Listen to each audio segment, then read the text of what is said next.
This is where it goes from being a little odd to being unbelievable, when it started to become real and could no longer be dismissed, almost to the point where I questioned everything and my world flipped upside down, ending up in an incredibly intimidating situation and nowhere to go for help. Thinking that the few individuals out there presently that claim the past researchers intentionally keep us going in circles, being the only option. I sent out a couple emails, but nothing ever came out of it. A little disappointing at the time. These things had gotten pretty bold by then. It was most definitely a good thing. Had I let them influence my thoughts back then, I would still be trying to put the puzzle pieces together as well.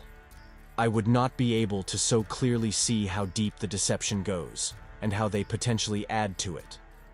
With a tremendous amount of respect for the research they have done, and all of their hard work that has gone into it, I am most grateful for the voices they have given to so many honest people. It helped during an extremely stressful period. It is how I can go back into the woods, in the dark. I do believe they are helping in many ways, and they share a lot of factual information. It seems that their own personal beliefs and opinions steer these facts away from truth. Using facts to promote the deception only helps support the false narrative. How many years has it been now, and they're still trying to force that one piece of the puzzle, like thinking you're almost finished, when in reality, you have only been solving a single piece of the actual puzzle. Seeing the big picture, but only a fraction of it. Being open-minded, only in comparison with the most narrow-minded.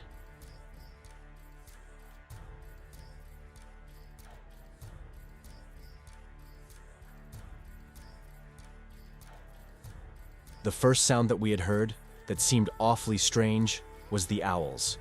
As a kid, I would try to mimic the animal sounds heard in the woods. The eastern screech owl being one, I could get fairly close. Close enough that it wasn't difficult to get them to come right to me. One evening, I can hear one off in the woods behind the house. After fetching the family to show them, I started calling back. Immediately, we can hear the calls getting closer and closer. It only took a few minutes before it sounded like it should be close enough to see, probably just out of the lights, high in the trees. I kept calling, trying to get it in sight for everyone to see. These owls are small and camouflaged, not the easiest to spot to begin with. All of a sudden, it got extremely loud, making sounds I have never heard before. Starting to think it is kind of weird. It breaks out into an orchestra of many different bird calls, all from one location. I clearly remember hearing robins, blue jays, and cardinals, birds that don't normally make calls at night. Suddenly feeling it was a bad idea to have everyone out there, we went back inside. Left confused, with this feeling that something wasn't right. I had no idea what I was actually interacting with, perhaps initiating every interaction that would follow. A few nights after the owl incident, I had gone outside to throw an apple into the woods for the critters, instead of throwing it in the garbage. Had to have only taken a step or two after turning around to go back to the house, when there came a thud right behind me. I turned around and there on the ground, maybe a foot from my feet, was the apple. I threw that thing as far as I could. I heard it land on the hillside. With a single thud, it was now in the middle of my yard. Never heard it bouncing or rolling down the hill. It landed in the center of a level yard, about 30 feet from the hillside. Picking it up and throwing it into the woods for the second time, I didn't stick around to see if it would come back again. The next morning, that apple was back on the lawn, laying in pieces from being thrown back and forth. The next noises noticed: loud cracking, snapping, and crashing. Trees coming down without the slightest breeze, oftentimes without seeing where, despite it sounding very near. On a few occasions, the swaying of a single branch caught my attention.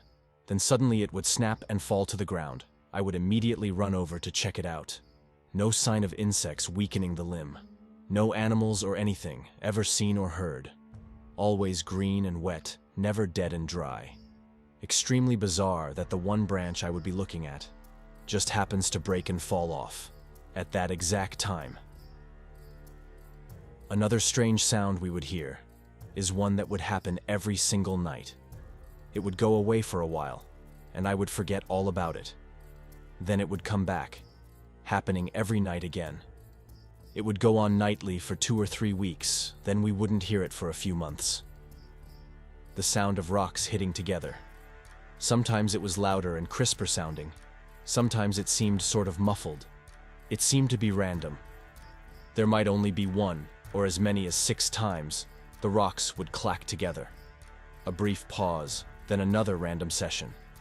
It would go on all night and came from multiple locations, never happening during the day. Now, curiosity started getting the better of me, and I started checking things out.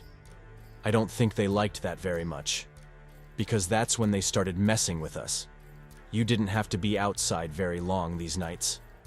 A loud crack, the sound of something hitting leaves as it flew through the air, and a bang as it hit the back of the house.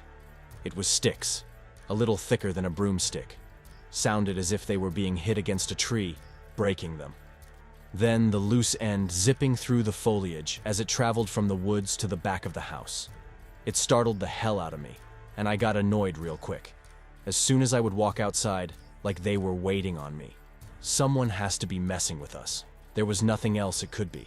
I would go tearing up that hill immediately, looking for the punk that thinks he's funny. Even when I had a spotlight and added lights on the house, I never even got a glimpse of anyone. Remember, this is a fairly steep hill and covered in loose stone. There was no being quiet, moving around up there. So when I would run up there, the second that stick would hit off the house, I would stop and listen. Nothing. Dead quiet. At that point, I knew something was not right. Just the sound of my own breathing, an uncomfortable feeling, and that nasty, dank smell. I often think about those nights. Did the giant hairy beings silently leave faster than I got there? Maybe it wasn't the brush, catching and pulling on my shirt. By now, there should be a good understanding of what I mean by the strange little things that would happen. A good understanding of why I thought something weird was going on. So I will pick up from here and go into each event deeper, giving as much detail as I can on the coming encounters and interactions. It is about to get very real, very quick. My world about to be flipped upside down and never the same again.